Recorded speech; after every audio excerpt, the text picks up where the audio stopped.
Hi hello నమస్తే. నేను మీ అడపా వినీత్. ఈరోజు నేను చెప్పబోయే పాడ్కాస్ట్ జిడ్డు కృష్ణమూర్తి గారు చెప్పిన దృష్టి.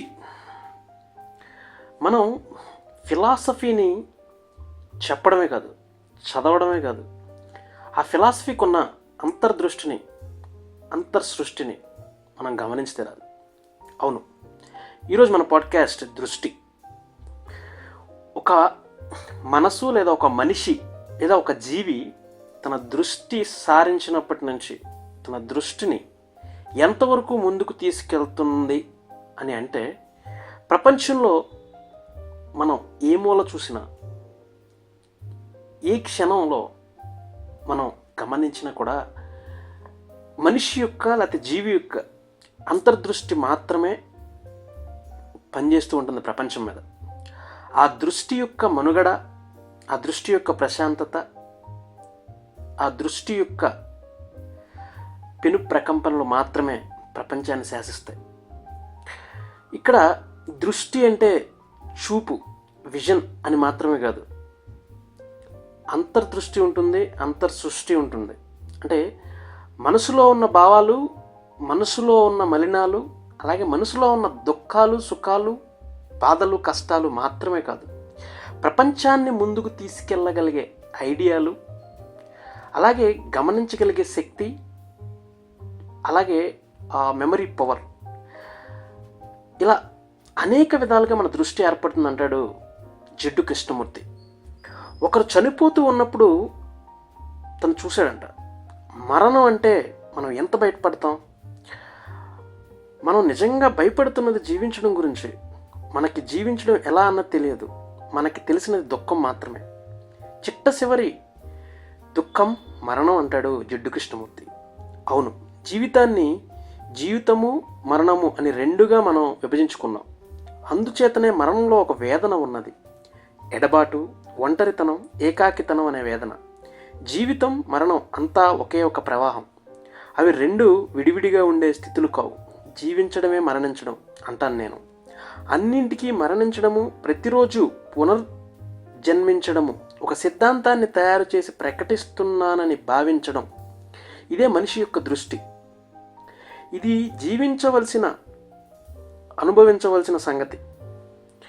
కాబట్టి సరళ సామాన్యమైన ఈ జీవిని పూర్తిగా సర్వనాశనం చేస్తుంది సంకల్పం. అంటే అదేదో అవ్వాలనే ఈ నిరంతర కాంక్ష, కోరిక, సంతృప్తి, సఫలత, తర్కయుక్తమైన అంటే లాజికల్గా ఉన్న అభిప్రాయాలు అనే నిద్రాస్థితి నుండి ఈ జీవి పూర్తిగా విభిన్నుడు. అది మనిషి అవ్వచ్చు, జంతువు అవ్వచ్చు, ప్రపంచంలో ఎవరైనా అవ్వచ్చు, దృష్టి సారించేవి ఏవైనా. ఈ జీవికి స్వీయం నేను అనేది తెలియనే తెలియదు. ఒక మాదక ద్రవ్యంతోనో, ఆసక్తి వలనో, తదాత్మయంతోనో పూర్తిగా మమైకం చెందడం వలనో కోరుకుంటున్న ఆ స్థితి కలగవచ్చు. అయితే ఆ స్థితిలో కూడా నేను ఒకటి చెప్పబోతున్నాను.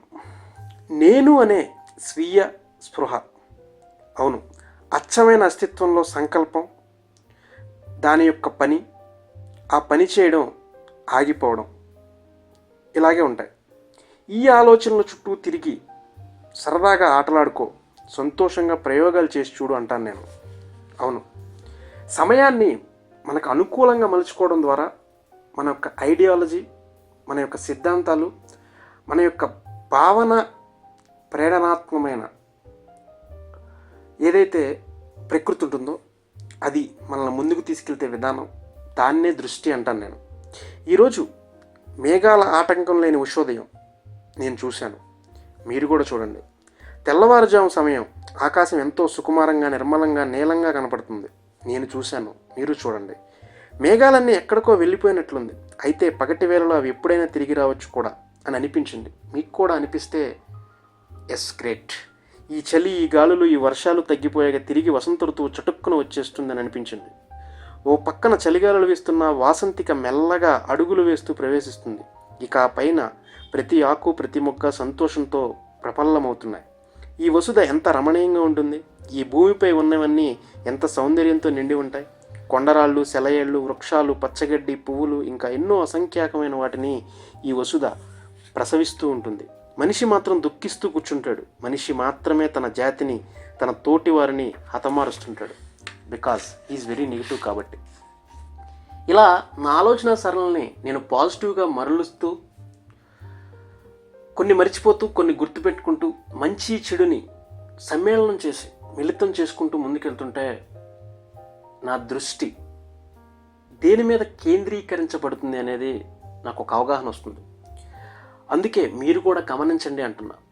ఎస్, జిడ్డు కృష్ణమూర్తి తన రోజు వారి జీవితంలో ఇవే చేసేవాడంట. తన పొరుగువాడిని దోపిడీ చేస్తాడు మనిషి అంటాడు జిడ్డు కృష్ణమూర్తి. ఒక మనిషి మాత్రమే రాక్షత్వంతో అన్నీ ధ్వంసం చేస్తుంటాడు అంటాడు. అందరిలోకి అతడే అత్యంత దుఃఖితుడు, అత్యంత దౌర్భాగ్యుడు అంటాడు.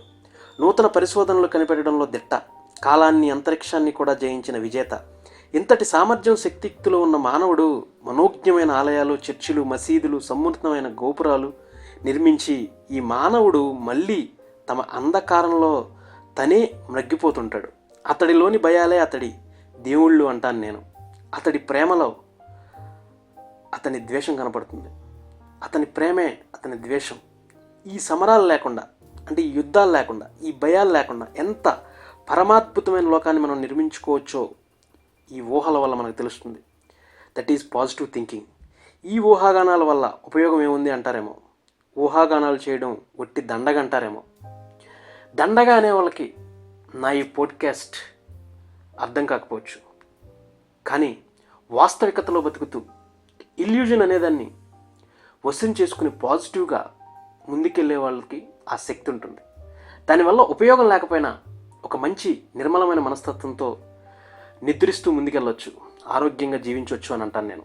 వాస్తవం ఏమిటంటే మనిషిలోని అసంతృష్టి, తప్పించుకోలేని అసంతుష్టిది మహా విలువైనది, అమూల్యమైన వజ్రం. కానీ మనకు అదంటే భయం. దీనిని అనవసరంగా వృధా చేసుకుంటాం, లేదా కొన్ని ఫలితాలను రాబట్టడానికి దీన్ని ఉపయోగించుకుంటాం. అసంతుష్టి అంటేనే మనిషి భయపడుతుంటాడు. అయితే ఇది ఒక అమూల్యమైన రత్నం. దీని విలువ వెలకట్లం. దీనితో జీవించాలి. ప్రతి ఒక్కరోజు దీన్ని గమనిస్తూ ఉండాలి. దాని కదలికలో అంతరాయం కలిగించవద్దు. అప్పుడే అది మురికిని, చెడును దహించి వేస్తుంది. అది అగ్నిశిఖలా జ్వలిస్తుంటుంది. ఒక స్థిర నివాసం లేని కొలమానానికి అందని దానిని మాత్రమే మిగిల్చి ఉంచుతుంది. దయచేసి వివేక విచక్షణతో దీన్ని పాటించండి. ఎందుకంటే జీవితం పొడుగునా తిండి కోసం పనిచేస్తూ, శ్రమిస్తూ యాతన పడుతుంటాం. ఏమీ లేనివాడు తన జీవితాన్ని సమృద్ధంగా, సృజనాత్మకంగా చేసుకుంటాడు. లేదా జీవితమే ఈ రకంగా తీర్చిదిద్దుకుంటుంటే అడ్డు తగలడు. ఇక ఆ మరొకరి ప్రపంచంలో ఉన్న సమస్తము స్వంతమైన శక్తిహీనుడే కుసించి రాలిపోతాడు మనిషి.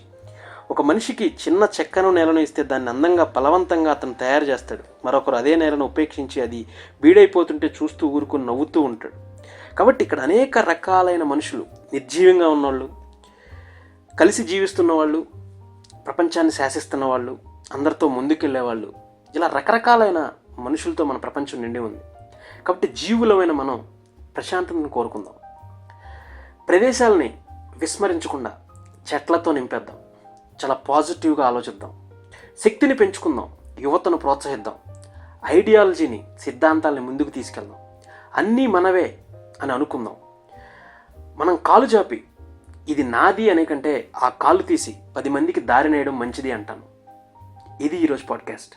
Thank you.